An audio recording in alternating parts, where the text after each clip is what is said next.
जब उसने मेरा परिचय अपने हेड ऑफिस में दिया, उसके बाद मैंने उससे पूछा कि क्या रिप्लाई आया, तो उसने कहा कि मुझे आपके साथ बिजनेस करने की मनाही की गई है क्योंकि आपने लैरी लैंग्वेस्टन को इसी तरह $700 का चूना लगाया था और हम आपके साथ अब आगे बिजनेस नहीं करेंगे। इसके बाद एक के बाद में एक कई कोशिशें की गईं, लेकिन कोई भी मेरे आइडिया पर इन्वेस्टमेंट नहीं करना चाहता था। मैंने कई जगह विजिट की और बिजनेस सेट करने की कोशिश करता रहा।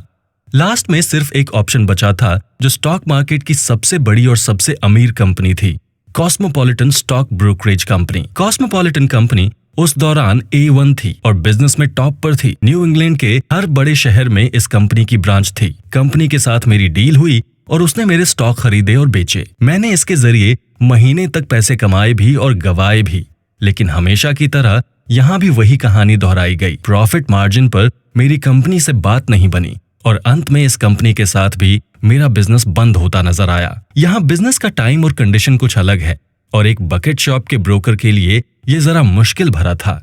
कॉस्मोपॉलिटन अपनी प्रीमियम पॉलिसी के चलते छोटे स्टॉक ब्रोकर्स को दबा रही थी। मेरे पास एक ही ऑप्शन था, या तो मैं उनकी शर्तें स्वीकार करूं या बिजनेस छोड़ दूं। उतार चढ़ाव अपनी जगह थे और कॉस्मोपॉलिटन की पॉलिसी से लोग संतुष्ट भी नहीं थे। इसके चलते मैंने अपने ट्रेडिंग कैपेसिटी को 2/3 कम कर दिया। बाद में कंपनी ने मुझे डबल क्रॉस करने की कोशिश की। मैंने उनके साथ बिजनेस बंद कर दिया, लेकिन कॉस्मोपॉलिटन मेरे लिए आखिरी ऑप्शन भी था क्योंकि न्यू इंग्लैंड की सबसे अमीर बकेट शॉप है। क्योंकि बिजनेस करने के उसके अपने नियम थे और बाजार पर उसका दबदबा था।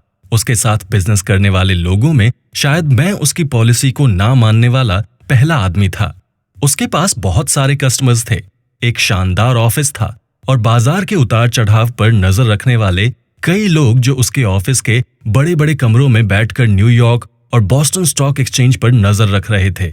वो कपास, गेहूं, मेटल्स की बिक्री के साथ साथ न्यूयॉर्क, शिकागो, बॉस्टन और लिवरपूल में खरीदी जाने वाली हर छोटी से छोटी चीज पर नजर रखते थे। तमाम बकेट शॉप पर उनकी नजर थी। बाजार की छोटी बकेट शॉप पर लोगों को 5 शेयर खरीदने तक की भी परमिशन थी और उन्हें खरीदने बेचने की आजादी भी थी, लेकिन कॉस्मोपॉलिटन में छोटे इन्वेस्टमेंट के लिए बहुत कम ऑप्शन थे। न्यू इंग्लैंड में निवेश के लिहाज से कॉस्मोपॉलिटन एक बड़ा नाम था। हजारों ग्राहक थे और सैकड़ों स्टॉक ब्रोकर।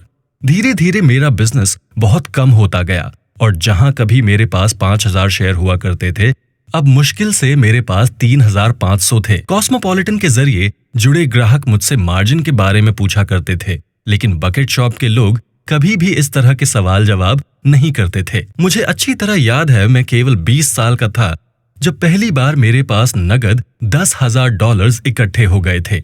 मेरी माँ मुझसे अक्सर कहा करती थी कि रेगुलर और कंट्रोल्ड बिजनेस में संतुष्ट रहो। वो मुझे हमेशा अलर्ट रहने की बातें कहती थी, लेकिन मैं उसे कभी भी समझ नहीं पाया कि मैं शेयर मार्केट का काम कर रहा हूँ, ना कि कोई जुआ खेल रहा हूँ। मैं बस उसे ये समझाना चाहता था कि मैं पैसा लगाकर पैसा कमा रहा हूँ। आज मैंने 3500 शेयर का दाव खेला था। बाजार का उतार चढ़ाव जारी था और मुझे एक पल के लिए लगा कि मुझे बाजार से बाहर हो जाना चाहिए। फिर मैंने इसे 103 नंबर के टिकट पर बेचा, जो उस दिन के लिए सबसे कम था। मेरा सेल्फ कॉन्फिडेंस डगमगाने लगा और मुझे अनसर्टेनिटी होने लगी। मुझे ऐसा लगने लगा कि कुछ तो गलत है और हो सकता है कि मैं बाजार से बाहर हो जाऊं। मैंने अपने अनुभव से सीखा था कि शेयर मार्केट आंख मूंद कर नहीं खेलना चाहिए और मुझे पसंद भी नहीं है। मुझे समझ नहीं आ रहा था कि मुझे क्या करना चाहिए। मैं थोड़ा सा अनकंफर्टेबल फील करने लगा। तब मैंने अपने एक साथी डेव बॉयमैन को बुलाया और कहा, डेव, आप मेरी जगह कुछ देर के लिए काम संभालिए। इस बात के लिए तैयार हो गया वो और मैंने अपने जेब से 7 टिकट निकालकर काउंटर पर रख दिए और फिर मैं वहां से चल दिया। मैंने ट्रेडिंग बंद करके टिकट के ऊपर मार्क कर दिए, लेकिन शायद मैं रियल में नहीं जानता था कि आज मुझे क्या करना है। मैं काउंटर से उठा और क्लार्क मेरी तरफ देख रहा था। मुझे ऐसा लगा कि टेलीग्राफ डिवाइस से क्लिक की आवाज आई है। तभी टॉम और क्लार्क ने आपस में कुछ इशारा किया और मुझे यहाँ दाल में काला होने का अंदेशा हो गया। मुझे गुस्सा आ गया और मैं अब इंतजार नहीं करना चाहता था। जैसे ही डेव ने क्लोजिंग पर कॉल समाप्त किया, मेरे अनुमान के अनुसार चीनी अब 103 अंक नीचे आना चाहिए था, लेकिन यहाँ मुझे किसी षड्यंत्र की भनक लग गई क्योंकि क्लार्क ने मेरे टिकटों को मार्क ही नहीं किए थे और मैंने गुस्से में टॉम को कहा, गो टू हेल। मैंने कहा, इन टिकटों की कीमत 103 है, ये चाल है मैं जोर से चिल्ला रहा था और कमरे में हर किसी ने मेरी आवाज सुनी। लोग जानना चाहते थे कि आखिर मेरी परेशानी का कारण क्या है। शायद इस तरह का मामला कॉस्मोपॉलिटन के ऑफिस में पहली बार हुआ था। तभी वो मेरे पास आया और मेरे टिकट को मार्क किया। टॉम का चेहरा देखने लायक था। इसी बीच डेव ने जोर से चिल्लाते हुए कहा, हे भगवान, चीनी 108। लेकिन अब काफी देर हो चुकी थी। मैंने सिर्फ हंसकर डेव की तरफ देखा।